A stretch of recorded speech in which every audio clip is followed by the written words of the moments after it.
हमें औलाद की खुशी कब मिलेगी? आज की ये वीडियो आपकी मायूसी को उम्मीद में बदलने वाली है।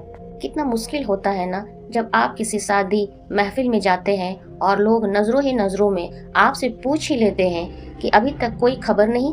जब अपने ही रिश्तेदार हमदर्दी के बहाने ताने मारते हैं तो दिल टूट जाता है। जब आप दूसरे के बच्चों को सीने से लगाते हैं और फिर खाली हाथों को देखकर ठंडी आह भरते हैं।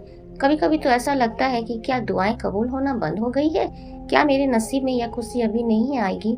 लेकिन मेरे अजीजों, याद रखिए, जहाँ इंसान की सोच खत्म होती है वहाँ से मेरे अल्लाह की कुदरत शुरू होती है। शब बारात की यह रात उसी कुदरत को पुकारने की रात है। जरा सोचिए उन नबियों के बारे में जिन्होंने उम्र भर सब्र किया। हजरत जकरिया अलैहिस्सलाम की दाढ़ी सफेद हो गई थी, हड्डियां कमजोर हो गई थी, लेकिन जब उन्होंने उस रब को पुकारा तो अल्लाह ने उन्हें बुढ़ापे में हजरत यहया जैसा बेटा दिया। हजरत इब्राहिम अलैहिस्सलाम को देखिए, उन्हें बुढ़ापे में औलाद की खुशखबरी मिली। अल्लाह के खजाने में कभी कमी नहीं आती। वो कुन फयकुन का मालिक है। अगर वह चाहे तो बंजर जमीन से फूल खिला सकता है, तो क्या वह आपकी सूनी गोद नहीं भर सकता?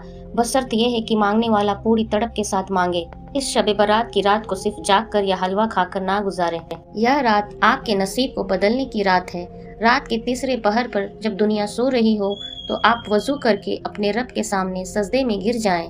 अल्लाह से कहे, ऐ मेरे मालिक, मैं तेरे दर का फकीर हूँ। डॉक्टर थक गए, दवाइयाँ हार गई, दुनिया के साथ छोड़ दिया, अब बस तू ही मेरा सहारा है। मेरी झोली को नेक और साले औलाद से भर दे। उस रात इस्तगफार की कसरत करे। हदीस में आता है कि जो इंसान कसरत से तौबा करता है, अल्लाह उसे वहाँ से रिस्क औलाद अता फरमाता है, जहाँ से हमने कभी सोचा भी नहीं होता। यकीन मानिए, अगर आपके दिल से निकली हुई एक आह भी अर्श तक पहुँच गई तो ये शब बारात आपकी जिंदगी की आखिरी सुनी रात होगी इंशाअल्लाह। अब आते हैं उस अमल की तरफ जिसने हजारों की जिंदगी बदल दी। ये नुस्खा कुरान पाक की रोशनी में है। कसरत इस्तगफार। सूरह नूह में अल्लाह ने फरमाया है कि जो इस्तगफार करता है अल्लाह उसे माल व औलाद से नवाजता है। रोजाना कम से कम 500 मरतबा या अस्तगफिरुल्लाह का विर्द करें। अल्लाह के उस पहर में मांगिए जब अल्लाह खुद पूछता है कोई मांगने वाला, मैं उसे औलाद अदा करूं। सूरह अल इमरान की आयत नंबर 38। इस आयत को हर नमाज के बाद 3 मरतबा पढ़े। रब्बी हबली मिन लदुनका ज़र्रियतन तय्यबतन इन्नका समीउद दुआ। मियाँ बीवी का खास अमल, दोनों मिलकर हर रोज या वारिसों 100 मरतबा जरूर पढ़े।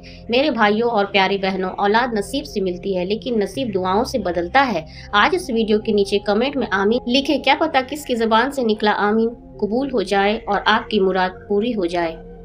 इंशाअल्लाह अगले साल जब ये मुकद्दस रात आएगी तो आपके हाथों में दुआ के साथ साथ आपकी अपनी औलाद होगी।